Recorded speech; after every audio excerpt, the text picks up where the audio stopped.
Subscribe to Cheating Tales Lab. Now let's begin. The September rain drummed against the windows of James Moody's home office as he reviewed footage from his latest project, a documentary about witness protection failures.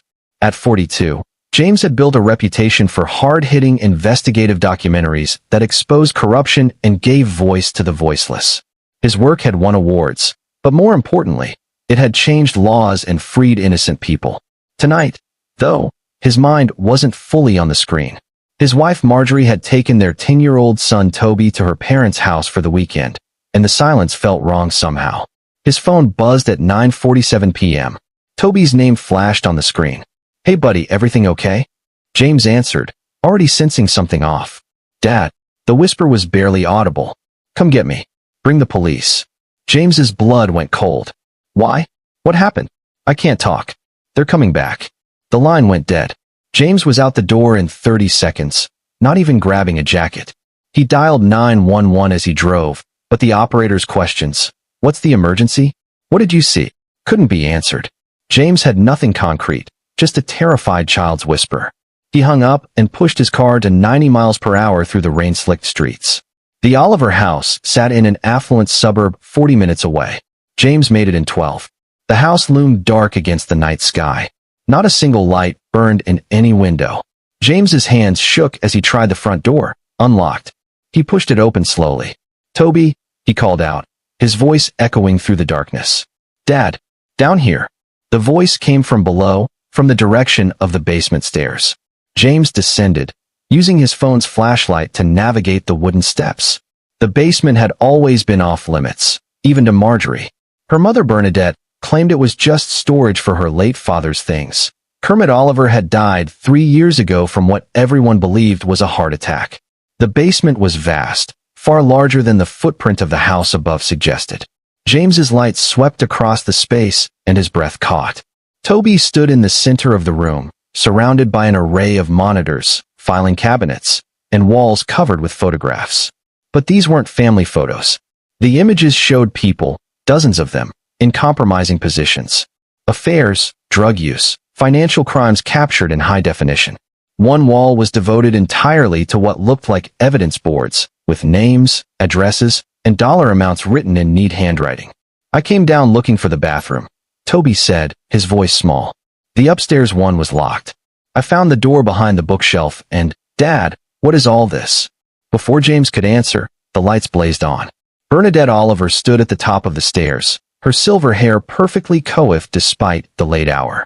At 68, she maintained the regal bearing of someone who'd spent her life in control. "You weren't supposed to see that," she said calmly, descending the stairs. Her eyes held no panic, no fear, only calculation. "Marjorie was supposed to keep you both at the house tonight.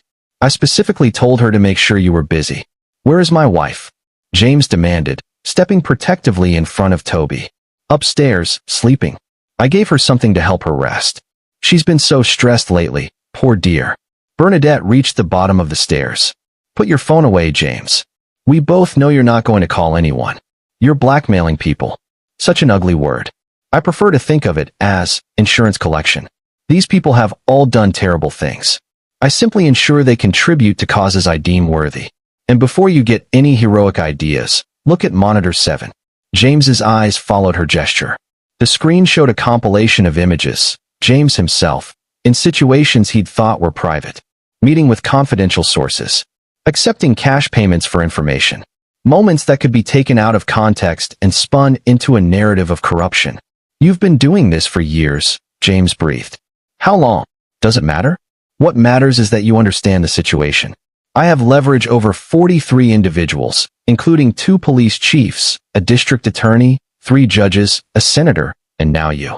Your documentary career, your reputation, your freedom, all of it depends on your cooperation." "Mom." Marjorie appeared at the top of the stairs, groggy but alert enough to take in the scene. At 38, she still had the delicate features her mother had possessed in youth, but where Bernadette's eyes were hard, Marjorie's held confusion and dawning horror. "Go back to bed, sweetheart," Bernadette said. "What is this?" Marjorie descended the stairs, her hands trembling. "What have you done?" "What I've always done, protected our family. Do you think your father's business success was luck? Do you think James's documentary on the Riverside corruption case won awards because of his talent alone? I've been steering this family toward prosperity since before you were born. James watched as realization crept across his wife's face. You knew, Marjorie whispered. About the documentary. You helped him with sources, with funding. Of course I did. The Riverside case was going nowhere until I ensured certain evidence found its way to the right people.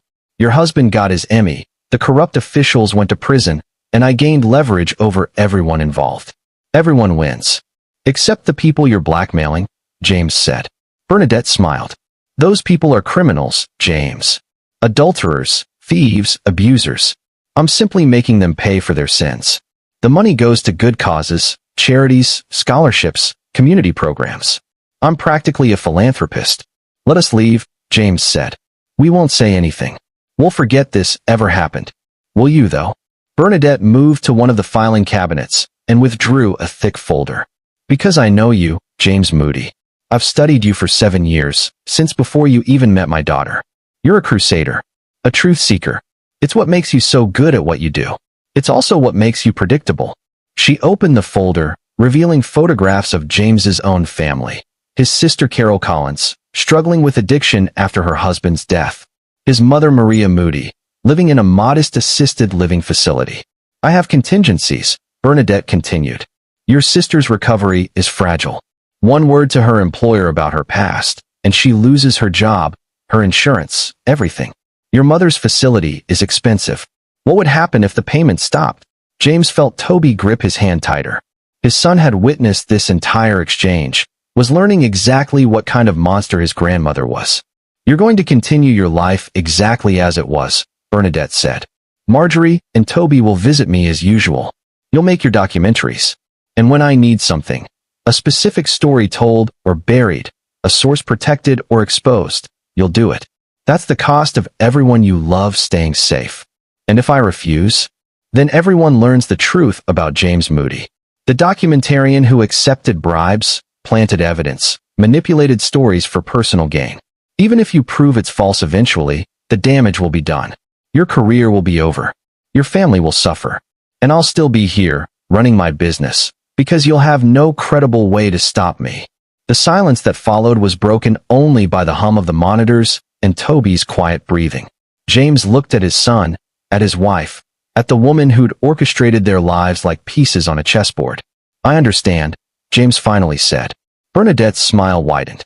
I knew you would. You're a smart man, James. That's why I chose you for my daughter. The drive home was silent. Marjorie sat in the passenger seat, staring out the window, while Toby slept in the back, exhausted by fear and adrenaline. James's mind raced, cataloging everything he'd seen. The monitors, the filing systems, the backup drives stacked in the corner. Bernadette's operation was sophisticated, built over decades. When they arrived home, James carried Toby to his bedroom while Marjorie moved like a sleepwalker. Once Toby was settled, James found his wife in the kitchen, staring at nothing. How much did you know? He asked quietly. Nothing. Marjorie's voice was hollow. I swear, James. I knew my mother was controlling, that she always had opinions about everything, but this? I never imagined. She said she chose me for you. My father died right after we got engaged. She encouraged the relationship from the start. Yes, but I thought. Marjorie's voice broke. I loved you. I chose you. James believed her.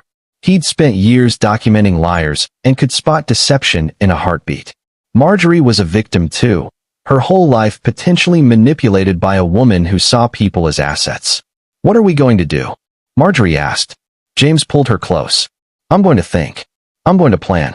And I'm going to make sure your mother never hurts anyone again. She has evidence against you. Against everyone. The police, the courts, she owns them. I know. James kissed the top of her head. But she made one mistake tonight. What? She showed me everything. She was so confident in her control that she didn't hide the extent of her operation. Now I know what I'm up against. And I know exactly how she thinks. Over the next 3 days, James acted normally. He worked on his documentary, had dinner with his family, exchanged pleasantries with Bernadette over the phone when she called to check in. But every spare moment, he was cataloging his memories of that basement. The names he'd glimpsed on the evidence boards. The patterns in her filing system. The technology she used. James had spent 15 years investigating corruption, following money trails, and exposing hidden networks. He'd toppled criminal organizations and exposed government conspiracies. Bernadette Oliver might have leverage, but she'd never faced someone who understood how to dismantle power structures from the inside. On the fourth day, James drove to a storage facility 3 towns over and rented a unit under a false name. He paid in cash. Inside, he set up a workstation, a laptop purchased with cryptocurrency, a secure server, and a wall where he began building his own evidence board. Every blackmail victim he could remember. Every connection. Every pattern. Bernadette had spent decades building her empire of fear. James would spend however long it took to tear it down. The call came 2 weeks later. James was editing footage when his phone rang. A number he didn't recognize. Mr. Moody? My name is Craig Perez. I believe we need to talk about Bernadette Oliver. James's heart hammered. Who is this? Someone she's been bleeding dry for 8 years. I received a coded message suggesting you might be in a position to help. Can we meet? How did you get this number? From someone else she's blackmailing. There are more of us than you think, Mr. Moody. We've been trying to find a way out for years. When word got around that you'd seen her operation. Word got around? How? Her driver. Fred Merritt. He's one of us too, and he's been waiting for someone who could actually fight back. He saw you leave that night with your family. He's been quietly building a network of her victims who want to be free. James's mind raced. Bernadette's own driver was working against her? This could be a trap. It could be. Or it could be your only chance. We're meeting tonight, 10 p.m., at the old Riverside warehouse. The one from your documentary. We figured you'd know it's clean. You exposed everything dirty about that place 3 years ago. The line went dead. James sat in silence, weighing his options. It could absolutely be a trap. Bernadette could have discovered his storage unit, his investigation, and was luring him out. But if it was real, if there was a network of victims ready to fight, this changed everything. He called his sister Carol. Hey, I need you to do something for me. Don't ask questions. Jamie, you're scaring me. If you don't hear from me by midnight tonight, there's a package in my office safe. The combination is Toby's birthday. Inside are instructions. Follow them exactly. What's going on? Insurance. I love you, Carol. He hung up before she could protest, then wrote a detailed letter explaining everything. Bernadette's operation, the basement, the blackmail network. He included the address of his storage unit and every piece of evidence he'd gathered. If this was a trap and he didn't survive, at least the truth would get out. At 9:45 p.m., James drove to the Riverside warehouse. The massive building loomed against the night sky, abandoned since the corruption case had shut down the illegal operations inside. James parked and approached cautiously, every sense on high alert. Inside, a dozen people waited in a circle of folding chairs, illuminated by battery-powered lanterns. James recognized 3 faces immediately. A city councilwoman he'd seen at charity events, a local news anchor, and Detective Rufus Ochoa, a cop he'd interviewed for a documentary 2 years ago. Mr. Moody. Fred Merritt stepped forward, a lean man in his 50s with tired eyes. Thank you for coming. Talk fast. How do I know this isn't a setup? Because we all have too much to lose. The city councilwoman, Eleanor Haas, stood. Bernadette Oliver has been blackmailing me for 6 years. She has photos of an affair I had during my first campaign. If I don't vote the way she wants on every city contract, every development deal, she'll destroy me. She has evidence I accepted gifts from a suspect's family, Detective Ochoa added. I was trying to help them, but she made it look like bribery. She controls my entire precinct through me. One by one, the others shared their stories. A judge who'd had a gambling problem. A surgeon who'd covered up a mistake. A businessman who'd evaded taxes 20 years ago. All of them trapped. All of them paying. All of them desperate. How long have you been meeting? James asked. 6 months, Fred said. I've been with Mrs. Oliver for 12 years. I've seen everything. The files, the victims, the way she operates. I thought about going to the police, but she owns too many of them. Then I started noticing patterns. People she'd targeted would sometimes mention each other in passing, not knowing they were both victims. I started making connections, reaching out carefully. We've been trying to find a way to stop her without destroying ourselves in the process. Why me? Why now? Because you have something none of us have, Eleanor said. A platform. Access to media. Investigation skills. And most importantly, You've already been exposed to her operation. She thinks she has you controlled, but that also means you can get close to her in ways we can't. She has evidence against me too, James reminded them. Fabricated evidence, Fred said. I know because I helped her create some of it. Photoshopped images, edited videos, manufactured bank statements. The thing about Mrs. Oliver is she's so good at this because most of her leverage is real, people's actual crimes and mistakes. But when she needs to control someone who's clean, she's not above creating evidence. I can testify to that. I can prove it's fake. James studied the driver carefully. Why betray her now? After 12 years. Fred's jaw tightened. Because last month, my daughter Kristen came to visit. 22 years old, just graduated college. Mrs. Oliver took photos of her leaving my apartment, had them edited to make it look like something inappropriate, and told me she'd use them against me if I didn't help her target Kristen's new employer, a tech company she wants leverage over. I've done terrible things for that woman, helped her ruin lives. But I won't let her touch my daughter. The raw pain in Fred's voice convinced James more than any evidence could. This was real. These people were desperate, trapped, and finally ready to fight. What do you need from me? James asked. A plan, Detective Ochoa said. We have pieces, knowledge of her operation, some evidence, access to her daily routine. But we need someone who knows how to put it together into something that can actually take her down. James thought about his storage unit, his evidence board, the weeks of planning he'd already done. He'd been working alone, trying to protect his family while dismantling Bernadette's empire. But with these resources, with these victims ready to turn against her, I need complete transparency, James said. Everything you know about her operation. Every file, every victim, every payment. I need access to her house, her schedule, her vulnerabilities. Done, Fred said immediately. And I need you all to understand something. Taking down Bernadette Oliver won't be clean. Your secrets might come out. Some of you might face legal consequences for the things she's blackmailing you about. This could destroy your lives before it saves them. Our lives are already destroyed, the news anchor, Georgina Walton, said quietly. We're just not in prison yet. At least this way, we get to choose how we fall. James looked around the circle of desperate, determined faces. 12 people willing to risk everything for freedom. Bernadette had built her empire on fear and control, believing herself untouchable. But she'd overlooked the one thing that could bring her down, the collective power of her victims once they decided to fight back. All right, James said. Here's what we're going to do.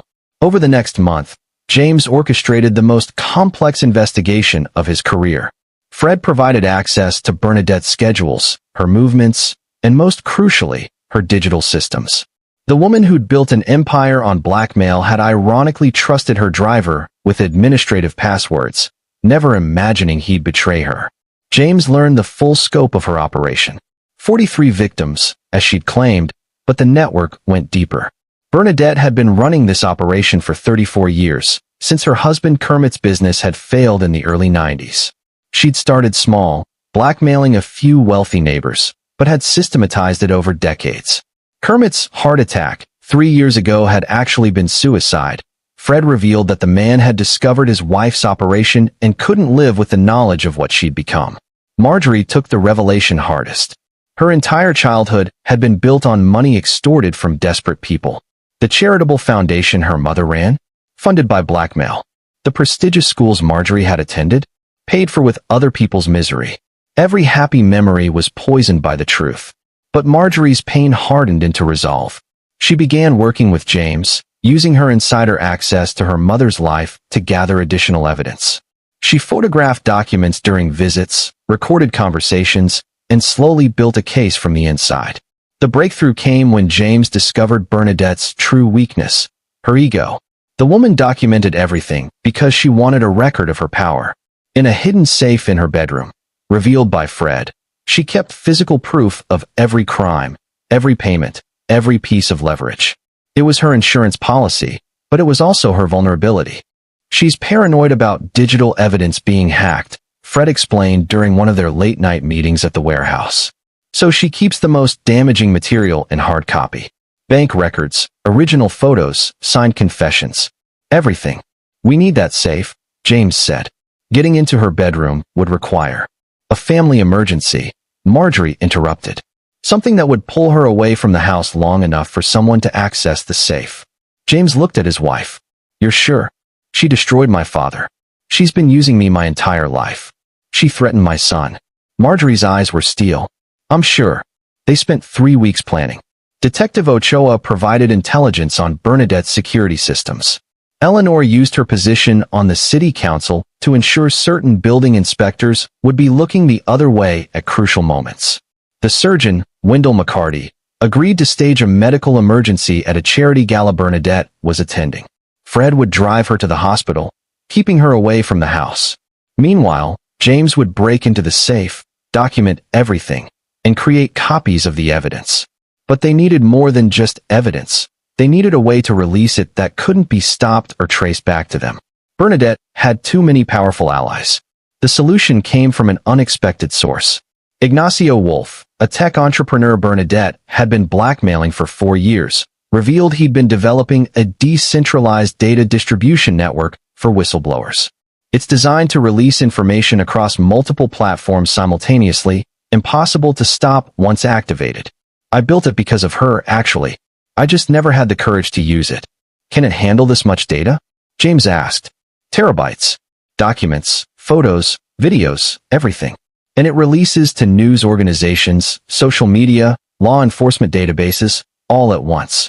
Even if she manages to shut down one source, the information keeps spreading. James smiled for the first time in weeks. Then we have our weapon. The plan was set for November 15th, at a gala fundraiser for children's literacy, one of Bernadette's favorite charities, ironically funded by extortion. At precisely 8:30 p.m., Dr. McCarty would stage chest pains severe enough to require immediate hospitalization. Bernadette, as the event sponsor, would insist on accompanying him. Fred would drive her to the hospital, then report car trouble, keeping her stranded until James had what he needed. James would have exactly 2 hours to break into the Oliver house, crack the safe, photograph every document, and escape. Toby would stay with Carol, protected by 2 of Detective Ochoa's trusted officers. Marjorie would be at the gala, maintaining appearances while monitoring Bernadette. The night before the operation, James couldn't sleep. He sat in his home office, reviewing the plan for the 100th time. So many things could go wrong. If Bernadette discovered the breach early, if the safe had additional security they didn't know about, if any of the 12 victims got cold feet and warned her, "You're doing the right thing." James turned to find Marjorie in the doorway, wearing one of his old shirts. Am I? We're breaking a dozen laws. If this fails, Toby loses both his parents. If we do nothing, Toby grows up learning that monsters win if they're smart enough. Marjorie sat beside him. My mother needs to face justice. Not just for us, but for everyone she's hurt. For my father. James took her hand. When this is over, assuming we're not in prison, what do you want to do? I want to take Toby somewhere far away from here. Somewhere she never touched. And I want to build a life that's actually ours, not one she orchestrated. Marjorie leaned her head on his shoulder. But first, I want to watch her empire burn. The next evening, James watched from across the street as luxury cars arrived at the downtown hotel hosting the gala. He wore all black, a backpack containing tools and camera equipment slung over his shoulder. His phone buzzed, a text from Marjorie. She's here. Holding court like a queen. At 8:30 exactly, another text. It's happening. James drove to the Oliver house, parking 3 blocks away. Fred had confirmed the security system was older, relying on motion sensors that could be fooled by specific movement patterns. James approached the house carefully, using the technique Detective Ochoa had taught him, slow, deliberate movements close to the walls where sensors were less sensitive. The back door opened with the key Marjorie had provided. Inside, the house was silent. James moved through the familiar halls, up the stairs to Bernadette's bedroom. The master suite was enormous, decorated in expensive neutrals. James found the safe behind a painting. How cliché, he thought, of Bernadette and Kermit on their wedding day. The young couple smiled at the camera, unaware of the darkness their future held. The safe was a high-end model with both a key and combination lock. Fred had provided the combination, obtained months ago during one of Bernadette's careless moments. James's hands shook as he dialed the numbers. July 18th, 34. The date Bernadette had started her operation. The safe clicked open. Inside were 5 leather-bound ledgers, Dozens of manila folders, several external hard drives, and stacks of photographs. James photographed everything systematically, using a high-resolution camera to capture each page, each image, each piece of evidence. The ledgers detailed every payment, every threat, every victim. The folders contained the blackmail material itself, affairs, crimes, mistakes, all documented with clinical precision. One folder was labeled James Moody. Inside, James found the fabricated evidence against him, along with Bernadette's handwritten notes. Subject is ideal for long-term control. Moral compass makes him predictable. Suggest marriage to Marjorie to secure permanent access. Useful for media manipulation and information gathering. His wife had been right. Their entire relationship had been engineered. The rage James felt in that moment nearly derailed his focus, but he channeled it into determination. Every photo, every document, every piece of evidence went into his camera's memory. He was closing the safe when his phone buzzed. Problem. She's suspicious. Calling Fred back. Get out now. James's heart hammered. He'd photographed maybe 80% of the contents. He needed more time. Another text, this time from Fred. She knows something's wrong. Demanding I take her home immediately. ETA 15 minutes. 15 minutes wasn't enough to escape cleanly and eliminate all traces of his presence. James made a split-second decision. He grabbed 3 of the ledgers and 2 folders of the most damaging evidence, including his own fabricated file, and shoved them into his backpack. Then he closed the safe, rehung the painting, and ran. He made it out the back door and across the yard when he heard a car pulling into the driveway. James dove behind a hedge as Bernadette's Mercedes appeared, Fred at the wheel looking pale and stressed. Bernadette emerged, her face tight with suspicion. Check every room, she ordered Fred. Something's wrong. I can feel it. James waited until they were inside, then sprinted to his car. He drove carefully, maintaining the speed limit despite every instinct screaming to floor it. His phone rang. Marjorie. Did you get it? Most of it. She came back early. I had to take the physical evidence. She'll know it's gone. Silence. Then we move to phase 2 now. Tonight. Before she can regroup. We're not ready. We have to be. Call everyone. Tell them it's happening now. James's mind raced through contingencies. They'd planned for this scenario, a rush deployment if the operation was compromised. Ignacio's system was ready. The evidence James had collected over the past month was already uploaded. The physical documents he'd just stolen would fill in the gaps. Do it, James said. He drove straight to Ignacio's apartment, where the tech entrepreneur was already at his computer, multiple screens showing the distribution network interface. Eleanor, Detective Ochoa, and 4 others from their group were there, having rushed over when Marjorie sent the alert. How much do we have? Ignacio asked as James burst in. Everything. Digital photos of her ledgers, the blackmail files, payment records, plus the originals of her 3 most recent years of operation. James dumped the ledgers and folders onto the desk. Can your system handle this? Give me 2 hours to scan the physical evidence and integrate it with what you already uploaded. Then we deploy. Detective Ochoa's phone rang. He listened, his face darkening. That was my contact at the station. Bernadette just called in a burglary. She's got 3 squad cars en route to her house, and she specifically requested that I not be involved in the investigation. She knows it was one of us, Eleanor said. Worse, James realized. She knows we're working together. Fred must have. His phone rang. Fred's number. James answered on speaker. James, listen carefully. Fred's voice was strained. Wrong. She has my daughter. Kristen. She had someone grab her from her apartment an hour ago. Bernadette says if I don't tell her everything, if I don't give her the names of everyone working against her, she'll. His voice broke. Please. I'm sorry. I'm so sorry. I can't let her hurt my baby. Bernadette's voice came through the phone. Hello, James. I admit, I'm impressed. You actually managed to organize a rebellion. Very cinematic. But you forgot something crucial. I'm always 3 steps ahead. Fred's daughter is safe with some associates of mine. She'll stay that way as long as everyone cooperates. You have 1 hour to return my property and disperse your little group. Otherwise, Kristen Merritt becomes the first casualty of your failed revolution. And James, I still have evidence against everyone in your coalition. You can't release it without destroying them all. So what's it going to be? Your principles or their lives? The line went dead. The room erupted in panicked voices.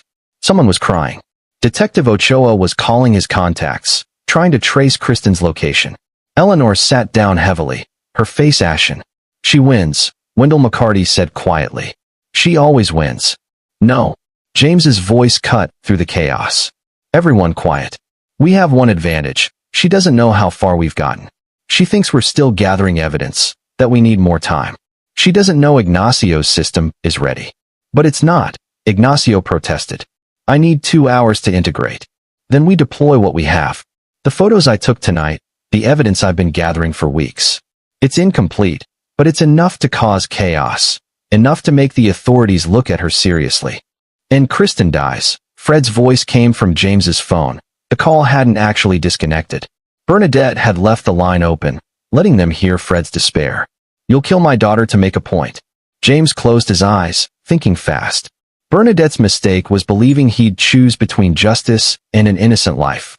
But there was always another option, the one she'd never consider because she thought he was predictable.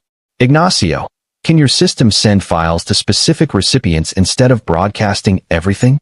Yes, but send everything we have to Detective Ochoa's captain. Just him. Include a note that Bernadette Oliver is holding Kristen Merritt hostage at an unknown location and that she needs to be arrested immediately for kidnapping. Make it impossible to ignore. That'll burn all of us, Eleanor said. Our secrets will come out. Better than an innocent woman dying. James looked around the room. I'm giving you all an out. Walk away now. I'll take the fall, say I coerced you. But if you stay, you need to understand, we're going all in.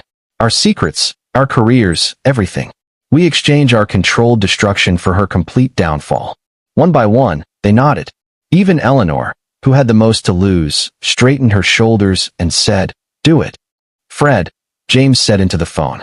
We're coming for Kristen. And we're bringing Bernadette down tonight. Trust us. He hung up before Fred could respond. Ignacio, send it. Everything. Not just to the captain, send it everywhere. News stations, the FBI, the state attorney general. Make it impossible to bury.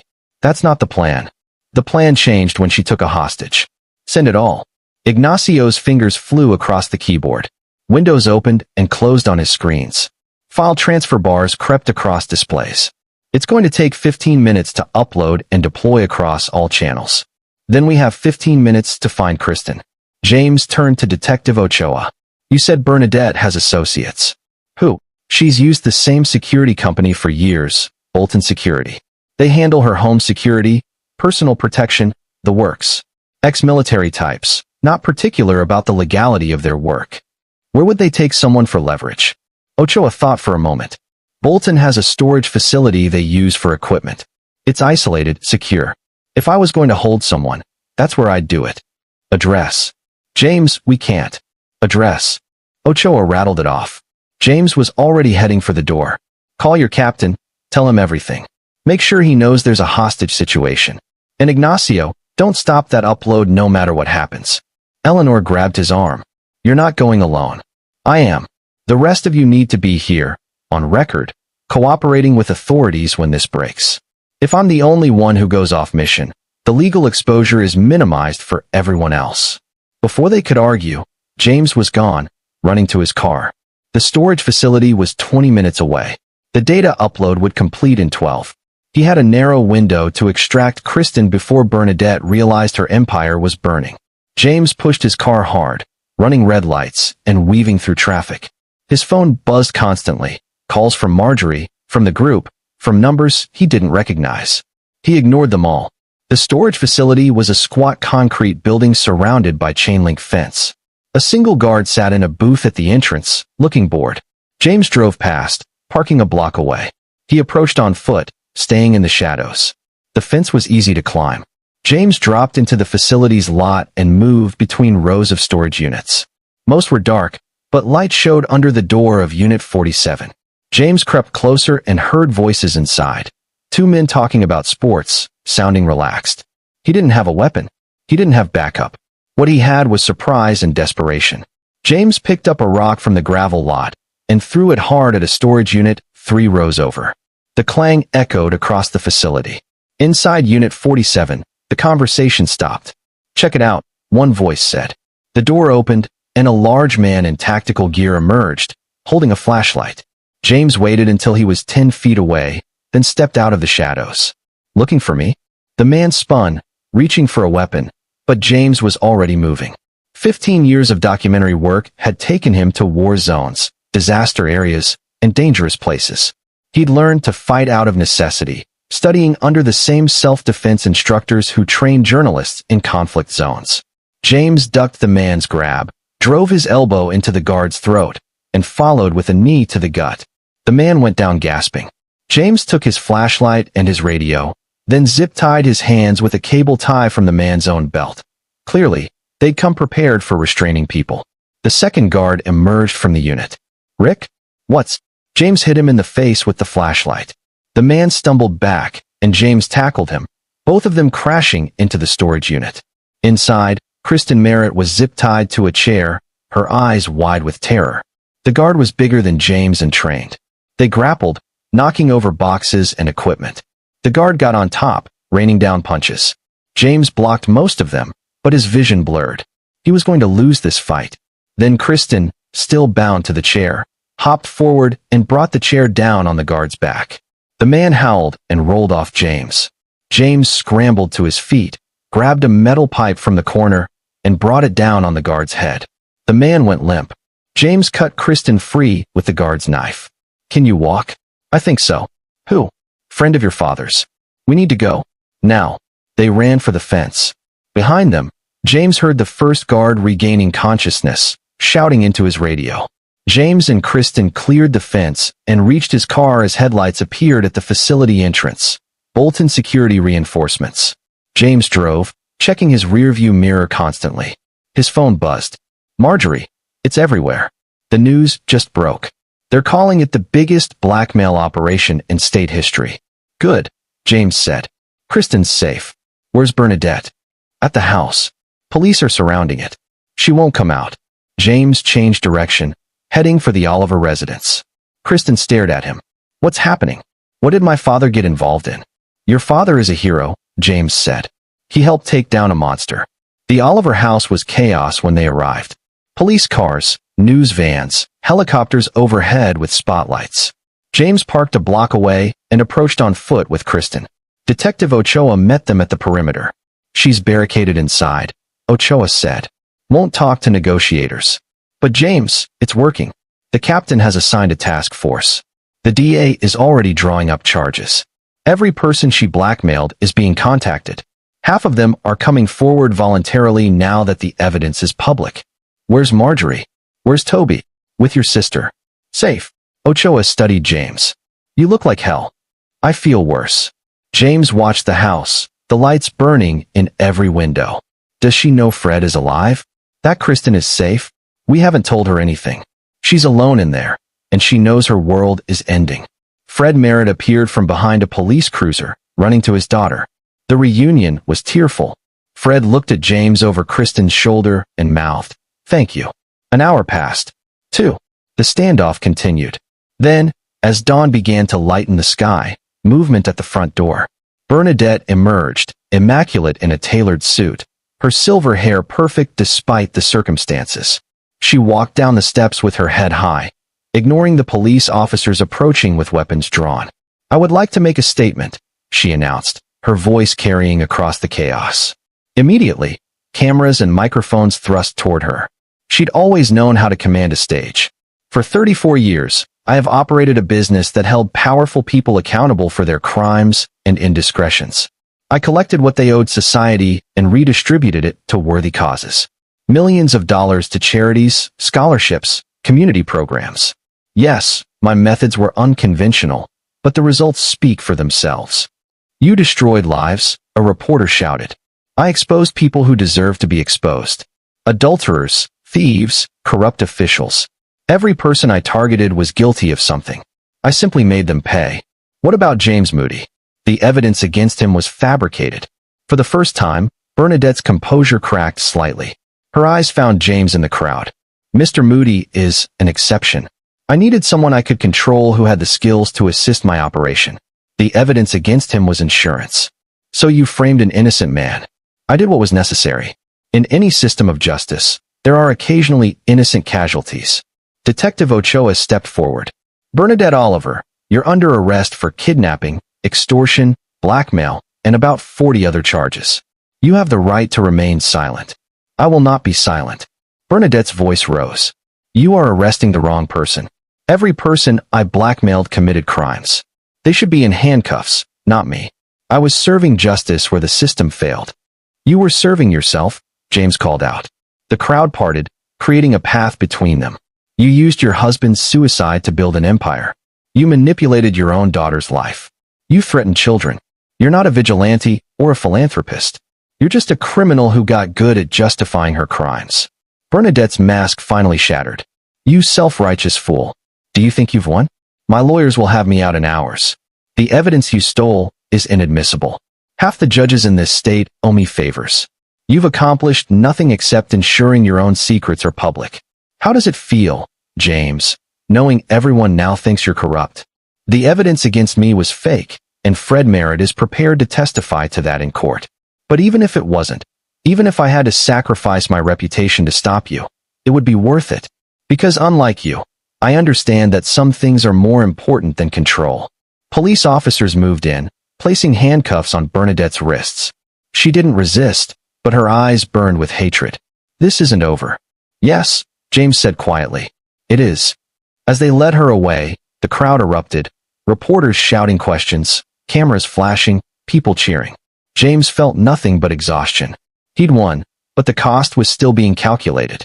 Over the next 6 weeks, the scope of Bernadette's operation fully emerged. The task force discovered evidence of 127 victims beyond the original 43, spanning 3 decades. The ledgers James had photographed detailed over $50 million in extorted payments. Bernadette had invested the money in legitimate businesses and real estate, creating a complex financial empire that took forensic accountants months to untangle. The victims' stories dominated the news cycle. Some, like Eleanor Haas, chose to publicly confess their original sins and accept the consequences. Eleanor resigned from the city council but emerged with her integrity intact, having chosen honesty over continued hiding. Others were prosecuted for their crimes. The gambling judge lost his position. The tax-evading businessman faced charges. But most of the victims were people who'd made mistakes, not committed serious crimes, and they found public sympathy when the full context emerged. Fred Merritt became an unexpected hero, his testimony about Bernadette's operation providing crucial evidence.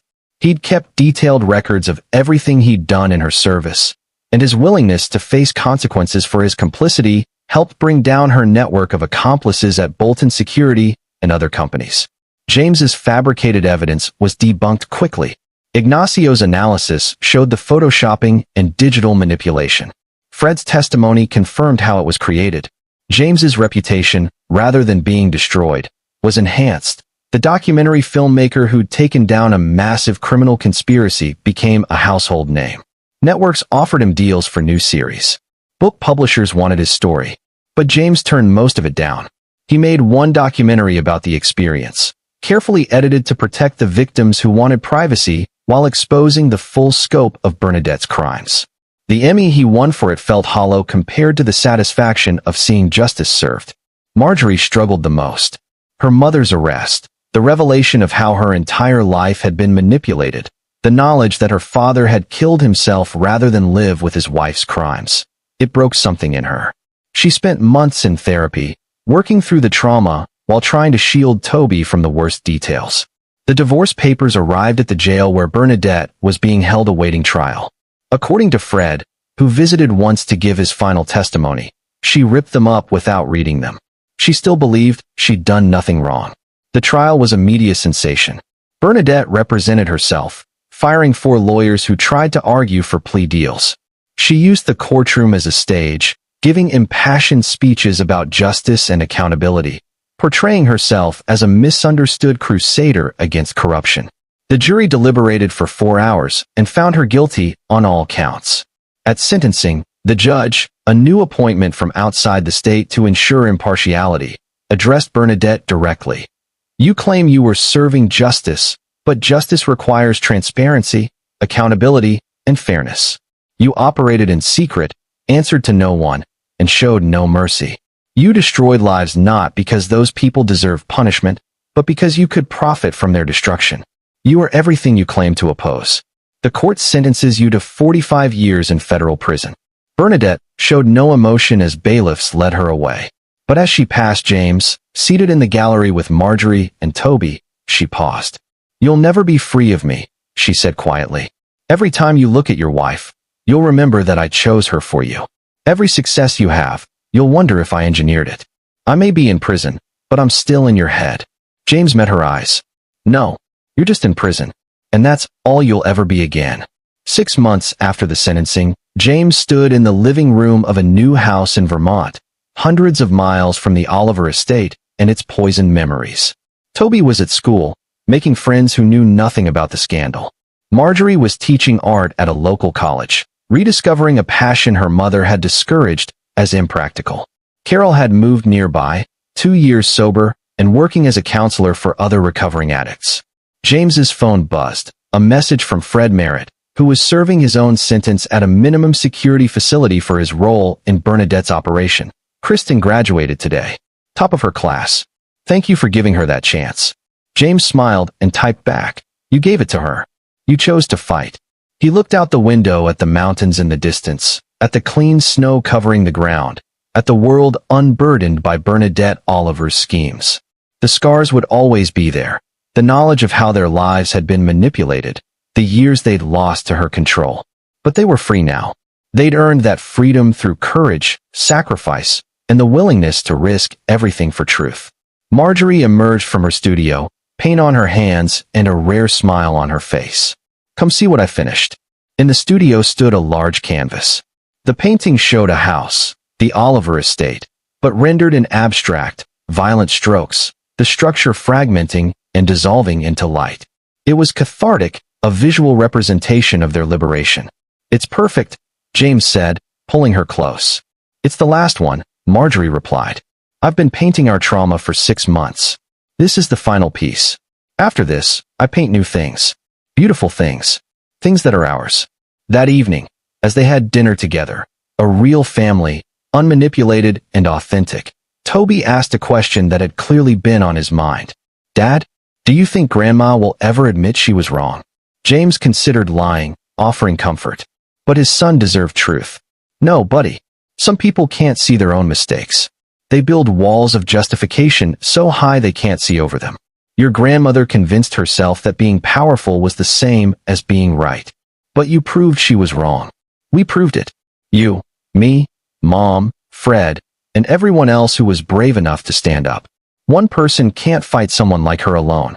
But together, we were stronger than her fear." Toby nodded, processing this. Then, with the resilience of childhood, he asked, "Can I have dessert?" James laughed, feeling the weight of the past year finally beginning to lift. They'd survived. They'd fought. They'd won. And now, finally, they could begin to heal.